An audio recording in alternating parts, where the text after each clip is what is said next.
Oh hey, welcome to another edition. Hand-laid tracks and 3D printed trains with sacrificial. Today we're looking at HO. I made a number 6 HO Turnout. In fact, I made it with a new thing. I never did this before with a spring steel in the back there, so it's got a nice spring steel on the servo. Works pretty well. A little better than the way I'm doing it. I'm going to have to convert everything again to this because it's a better method. So if you want a number 6, it's got a whole bunch of jigs with it, but it also has the return to straight. So when you're doing your turnout, you're going to eventually have to go back to straight. So I included a return to straight piece so you can have your turnout return to straight, so your yards, etc. But it has a whole bunch of jigs, a big huge jig for the main actual piece. These are all just in lefts because I only made the left. I don't have an HO track. This is my space, but I'll make some pieces. And the jig for the return to straight, again, there's left and right of both of these. You also have your tie gapper and cutter. Put your ties in here originally. Cut them off to length there, file them down flush. Remove them from there. Put them in this one. Run a T-triangle file back and forth across your various isolation gaps. And now you've got your isolation gaps cut so you don't have a dead short. And you can put them in the jig. Make sure you file the faces first, and then you got all your ties inside the jig. And then you have to take your rails and file them down. So I've got a frog and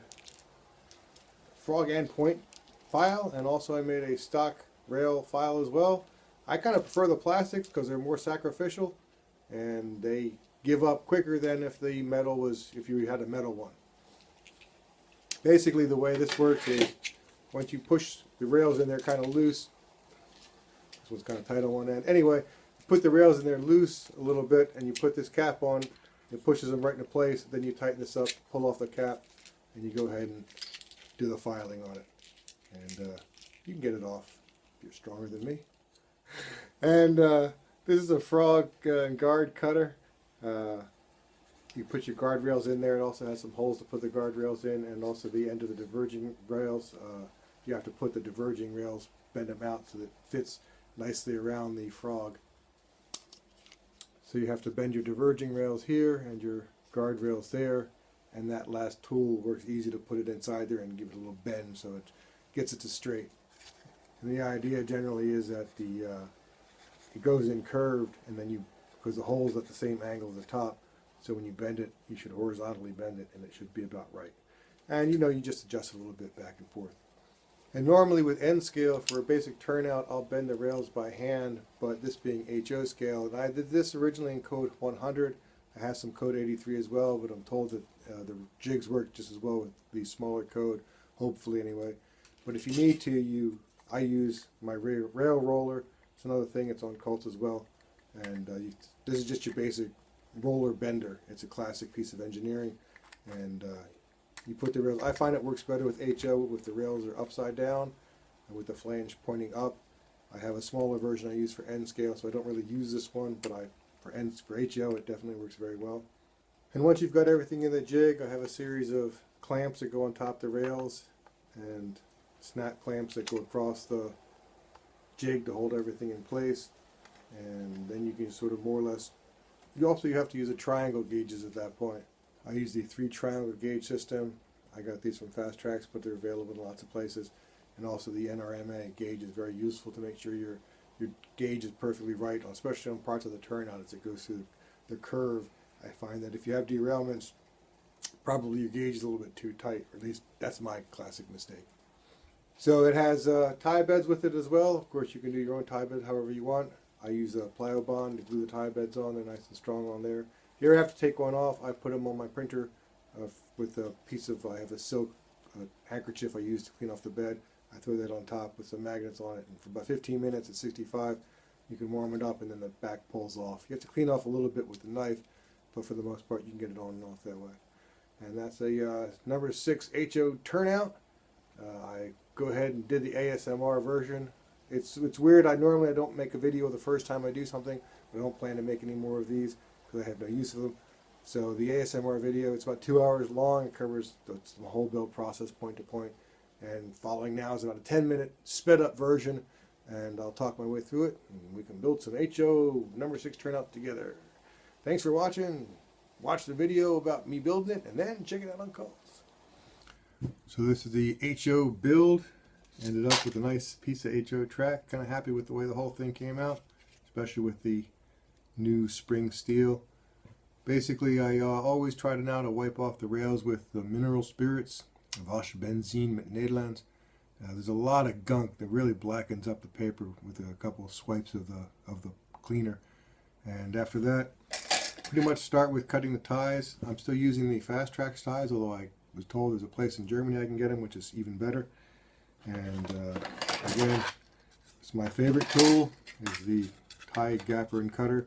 You first put them in there and cut them to shape with the top. And generally speaking, start with a long one, and there's usually a short slot that fits the other half the long one. And they work out pretty good as far as getting them all without too much waste. And then you put them in the second time, in the second piece, and hit it with the long triangle file and cut your little isolation gaps. And then a really hard job is done relatively easily. Everything in HO is a lot harder than it is in N scale though, so everything takes a little bit more time for sure.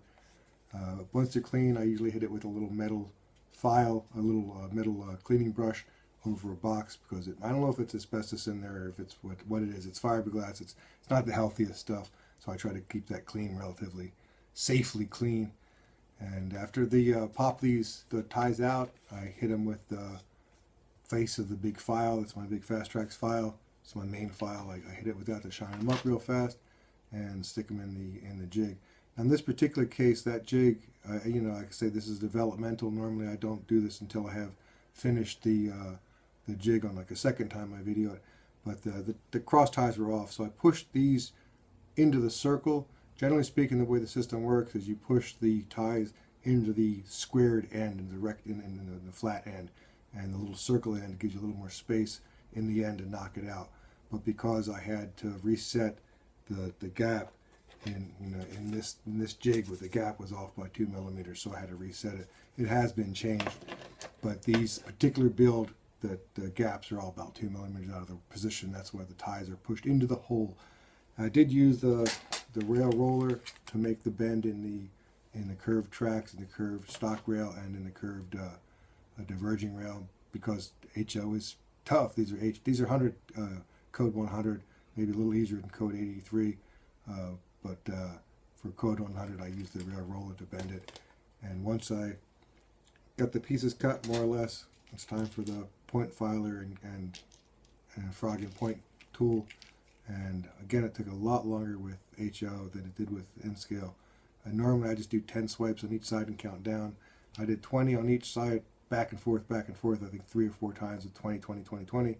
And then I went and did the other sides as well. Usually, like I say, I do 20 and then I'll do 18 each side, 16 each side. It keeps it even. I find it works that way a little bit better. Then flip it over and do the point filing as well. For the most part, I find the tool works quite well. I was really quite pleased with the way that the edges come out of it. And I also take and file a little bit of the tip away on the inside, or the what amounts to being the inside wheel where the flange is. It had a little bit of a lip there. I like to file that away at the actual tip. And then using the frog tool, you put the 2 pieces in with the clamp over it, push them in as far as possible, and hit it with some solder, etc. I found that I put the piece of spring steel underneath it, and that really helped to get it out easier. If you can use the thinnest bar behind it, and that pulls it out. And without the frog in place, you can take the 2 diverging rails and put them in place and measure where you're going to have to put the little notch for it. That's sort of marked on there. It's not exactly 100% accurate, so I wouldn't, trust it completely. It's also important to get, you get the tip of the diverging rail in the proper place, and that definitely helps later on, because you don't want, there's a very little bit of play in there. And you can see I was trying to get that angle just right so it would fit up nice, not snug against the piece. When I originally set this thing up, I had the diverging rail going a whole lot deeper, sort of like the plans are, and I found that when I stared at the jig and played with the NRMA gauge, with this gauge, it didn't seem to really want to line up so well. So I kept moving the contact point of the end of the diverging rails closer and closer to the frog until it looked like it worked out. And it worked pretty well. I have no problem with the way it worked in testing. And then again, this is once the diverging rail has been bent and cut to the ends off, also make sure you do sort of a wonderful little rounded edge you make. So where the diverging rail hits the train, when it comes into this spot right there, that little edge you sort of round it off. You do it on the diverging rails as well. So it sort of has a nice little funnel to it for the wheels to come into it. But again, it's the same basic process with the guardrails. You cut it basically to length, and then I go ahead and bend the one end, and then when you get that one end bent out, you can do the other end more accurately. And I also sort of clean off the edges and make it a bit round as possible. And once you got all these things in place, it's pretty much ready to go. I've, generally speaking, put everything in place at the same time, and then and solder from there. I can find that it's sort of the best way to keep everything in the proper orientation. The guardrails I don't use, and because this was sort of backwards, I normally solder first from the round end, because when the first side you solder sort of pushes the ties. If they're going to move, it pushes them with the soldering iron. But because I have this sort of backwards, I started from the square end. Normally, like I say, I would start from the round end. And I just do the one stock rail at a time, sort of more or less from the middle outwards. Some people say I use too much solder. I don't know. I don't think that's a problem with, but having a little bit too much and too little. I never had one of the break because one of my solders break because I had too much solder anyway. I use that extra piece in there. I think that's supposed to be like the hinge, but I use it anyway because I find that particular spot in the diverging rail is a frequent place where I'll have a problem with derailments, and that's where the gauge can get so slightly off there. And after you've done the one stock rail, flip the jig over to the other side so you can do the other stock rails. And again, more or less working from the middle outwards. And I generally do a thing where I add the solder and then I heat it a second time with a little bit of pressure on it. Frequently you can feel the rail sort of settle down. So if you don't do that pressure point, the rails may not be all the way down on the ties, and you're also going to have a much weaker sort of a joint there. Even though it gets close to the diverging rail, I don't really find it has a problem with them sitting in there. And at that point, more or less got the first piece done there, and then I do the frog.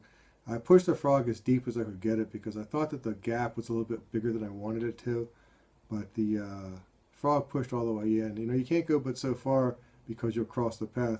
You can see I have the little PCB ties in the gap, so I put a long tie in this case the straight path, and a short piece through the diverging path, and that way that your rails and your guardrails have the proper gap. Because again, your flange has to fit through this thing, so if it's set up correctly, it'll work out nice and perfectly. And with the PCBs in there, it keeps you from having too tight a guardrail or a diverging guardrail. It's one of my first mistakes when I made these things originally in N scale. I frequently had the guardrails were way too close. If you look at my really old videos, I have a little white loco, and in fact, it's this little white loco right here, and it has very deep flanges. And on my original work, it could bump, it bounced over every guardrail. It was very kind of embarrassing as a hand builder.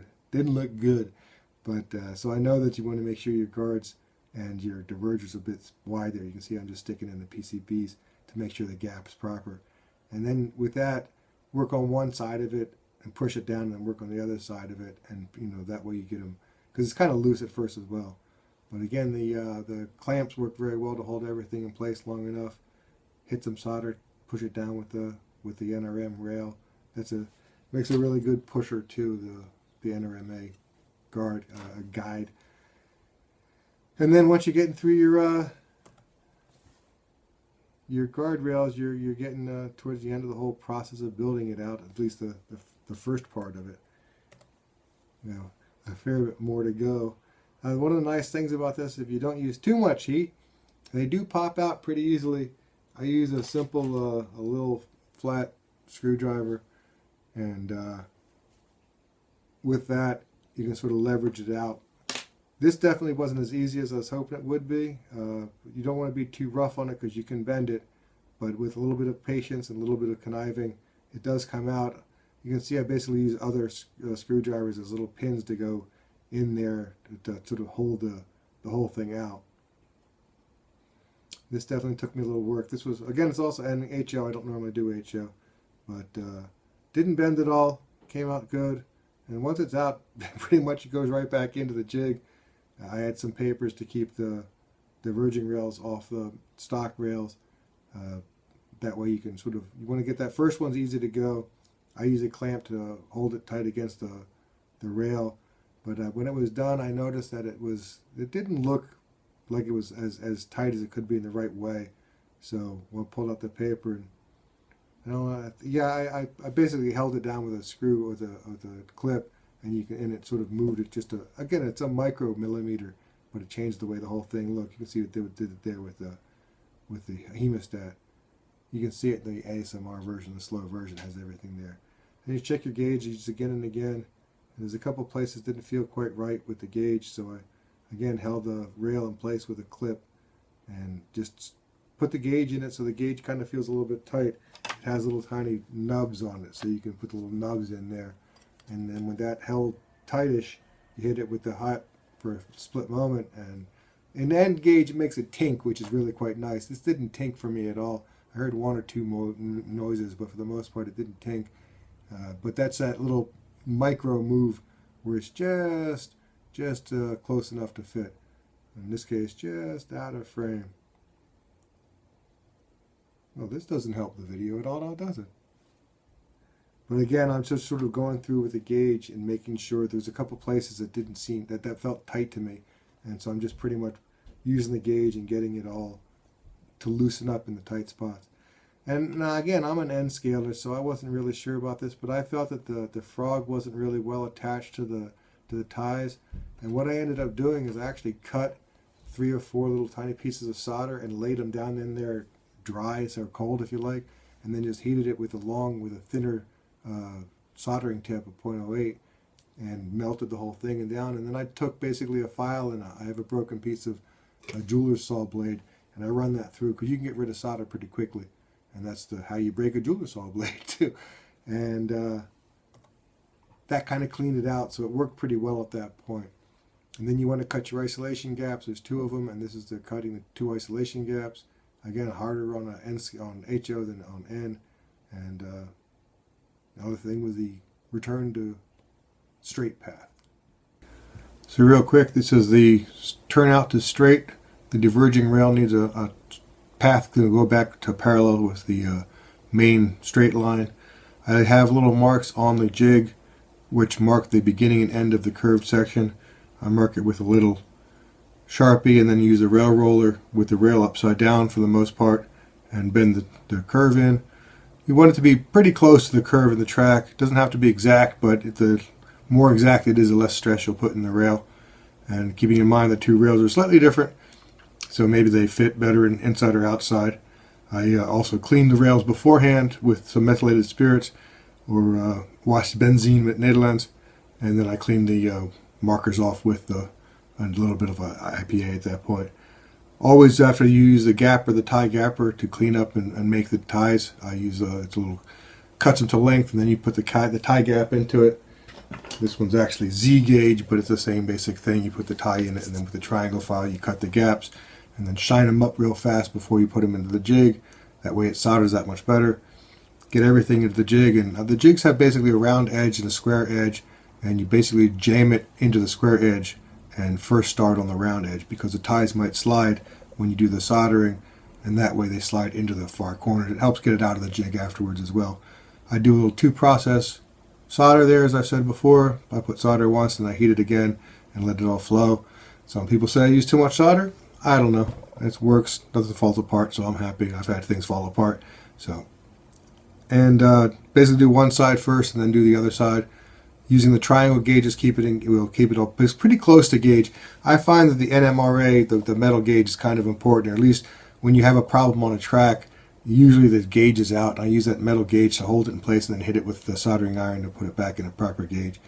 And this is set up with tie beds as well, and they're all cut to length. So when you get done, you basically cut the rails to length for the jig, and then file them off flat, and using a little screwdriver to pry leverage it out. I also leave little spots for the solder. In this particular one, they're offset. I fixed it on the actual thing that's included where they're in the middle of the tie. And I use plyo bond to hold it on. Leave it overnight with some weight, and you got yourself a return to turnout from straight. Nice piece of HO number 6. So that was me building the whole thing. Fun to do. Yeah, fun to be done with it too. HO is definitely a whole lot harder than N scale. There's no question about that. Filing it was a lot more work than it was for the N scale with code 55 too, because I use a relatively small N scale code. Starting a Z scale next too. Same 55 code. Why not? Check it out on Cults. Thanks for watching it. Glad it worked. Want any particular turnouts? Let me know. You never know. Eventually I'll get around to it. Eventually I'll make a video. Takes even longer to make the videos. Thanks for watching. Check it out next time. I made a video about trains and train parts and HO train parts. Then I came up with a song at the end. Probably should have skipped the song. But look, trains running. Woohoo! Gotta love a train.